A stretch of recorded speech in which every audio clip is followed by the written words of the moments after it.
Operation Sindoor நடந்தது என்ன, அடுத்தது என்ன? லெப்டினன்ட் கர்னல் தியாகராஜன், பேராசிரியர் ராமஸ்ரீனிவாசன் பங்கேற்கும் சாணக்யாவின் உரைவீச்சு.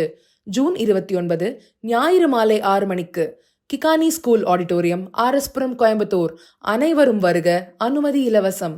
திருப்பதி மாவட்டத்தில் உள்ள சூலூர்பேட்டையைச் சேர்ந்தவர் தொழிலதிபர் ஜெகதீஷ். அவரை அணுகிய மோசடி கும்பல் பணமதிப்பிழப்பு செய்யப்பட்ட நோட்டுகளை பாதி விலைக்கு கொடுப்பதாக கூறியுள்ளது.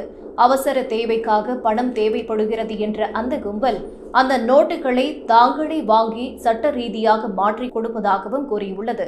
1 கோடி ரூபாய் மதிப்புள்ள 500 ரூபாய் நோட்டுகளை கொடுத்தால் அதற்கு ஈடாக 2 கோடி ரூபாய் மதிப்புள்ள பணமதிப்பிழப்பு செய்யப்பட்ட 2000 ரூபாய் நோட்டுகளை வழங்குவதாக அந்த கும்பல் கூறியுள்ளது. அந்த 2000 ரூபாய் நோட்டுகளை ஒரு சில மாதங்களில் சட்ட ரீதியாக மாற்றி கொடுப்போம் என்றும் அதனால் 1 கோடி ரூபாய் லாபம் கிடைக்கும் என்றும் கூறி தொழிலதிபரை நம்ப வைத்துள்ளது அந்த கும்பல். இதில் நல்ல லாபம் இருப்பதாக நினைத்த தொழிலதிபர் ஜெகதீஷ் பண பரிவர்த்தனைக்கு ஒப்புக்கொண்டார். முன்னரே தீர்மானிக்கப்பட்ட இடத்திற்கு 2 SUV கார்களில் அந்த கும்பல் சென்றது.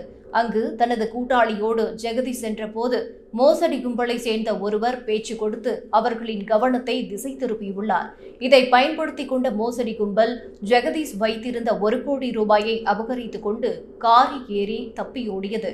இதனால் அதிர்ச்சியடைந்த ஜெகதீஷ் அவர்களை தடுக்க முயன்ற போது அவரை கீழே தள்ளிவிட்டு மாயமாகினர். இந்த சம்பவம் குறித்து ஜெகதீஷ் அளித்த புகாரின் அடிப்படையில் வழக்கு பதிவு செய்த சூலூர்பேட்டை போலீசார் தீவிர விசாரணை மேற்கொண்டனர். பூதானம் சுங்கச்சாவடி அருகே 5 பேர் கொண்ட அந்த கும்பலை போலீசார் கைது செய்தனர். கொள்ளையடிக்கப்பட்ட 1 கோடி ரூபாய் பணத்தில் 73.2 லட்சம் ரூபாய் SUV கார்கள், போலி 2000 ரூபாய் நோட்டுகள் மற்றும் செல்போன்களை போலீசார் பறிமுதல் செய்தனர். தலைமறைவான மற்றொரு குற்றவாளி ஹரிபாபுவை போலீசார் தேடி வருகின்றனர்.